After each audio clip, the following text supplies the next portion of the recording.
गुऱ्हाळातून गूळ तयार करण्याची पारंपरिक पद्धत आता संकटात.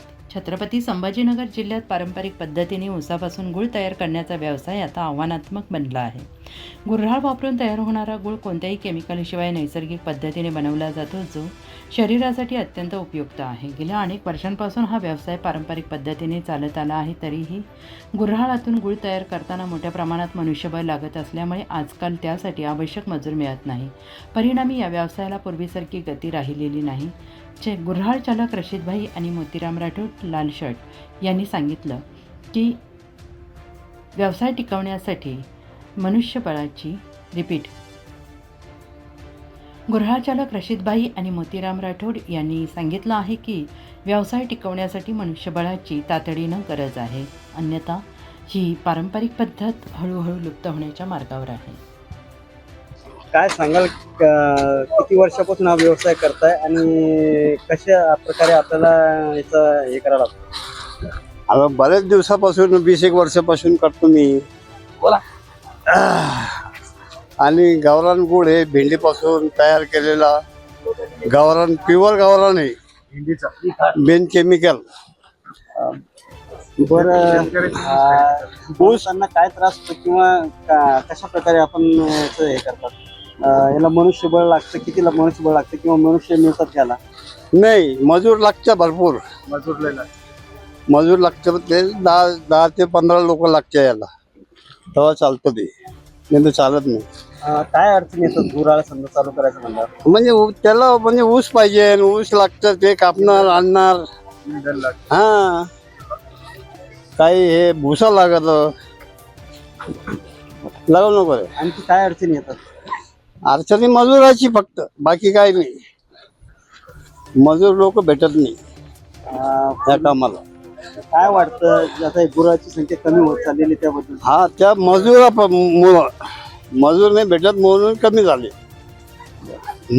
किती गुळ तयार होतो दिवसभरात? दिवसभरा 4-5 क्विंटल होतो. हा. तर काय दराने विक्री होतो? हे 50 ते 60 रुपये. बरं, पूर्वी काय दर होते ना, आता काय दर आहे समजा?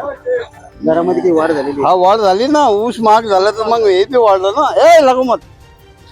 काय नाव आपलं? रशीदभाई.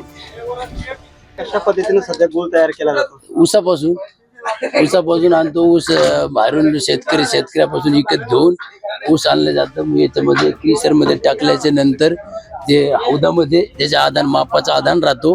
ते आधान भरल्याच्या नंतर मग कढाईमध्ये टाकतात. मग 2 ते 3 तास त्याला येळ लागत होते गुळ बनायला. मग तिथून त्याला भेंडीचं निखार करून ते तयार केलं जातं. मग तिथून इथं हौदामध्ये टाकलं की त्याला थंड झालं. मग तो थंड झाल्यानंतर त्याला छोटे छोटे 1-1 किलोचे भेल्या भरले जातात. 1 किलोचे, 5 किलोची किंवा 10 किलोची. गिऱ्हाईक जसं येतं तसं देते रोजचं. मग काही ठोकमाल देते व्यापारीला. त्या पद्धतीनं चालू आहे. बरं, हा गुळ कसा आयुर्वेदिक पद्धतीने? आयुर्वेदिक म्हणजे प्युअर भेंडीचं, काही केमिकलचं काही उपयोग नाही. इथं एकदम प्युअर भेंडीचं निखार आहे. हर खाजगी गुळ तयार केलं जात आहे. किती माणसं मनुष्यबळ याला लागतं? इथं कमीत कमी ह्याला तर ते बाबाची 2200 गेलं त्याच्यात. पण इथं मी आलो 4-5 वर्ष मला इथं झाले की तेव्हापासून मी पाहतो की इथं केमिकल याच्यामध्ये नाही. मी ऊस सप्लाय करतो इथं. त्याच्यानंतर इथं 8 ते 10 लेबर इथं लागत या, आणि बाहेर 10 लेबर, समजा असे 20 कुटुंब पोट भरते. गुऱ्हाळ चालवताना काय अडचणीचा सामना करा? अडचण काहीच नाहीये. फक्त शेतकरी आता ऊस महाग झाले, तो 4000, 4500 टन किंवा 3500 रुपये टन हे दरानं विकत घेऊन हे गुळ तयार केलं जातं. बाहेर मार्केट कसं आहे तुम्हाला? मार्केट आता तर रोजी भागी नाही घेते, दुसरं काही नाही.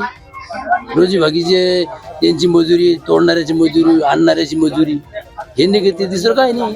एवढं नफा असलं तर मग त्याची बिल्डिंग राहिली असते. व्यवसाय एक छोटासा त्यांचं, त्याच्यामुळे हे चालू आहे.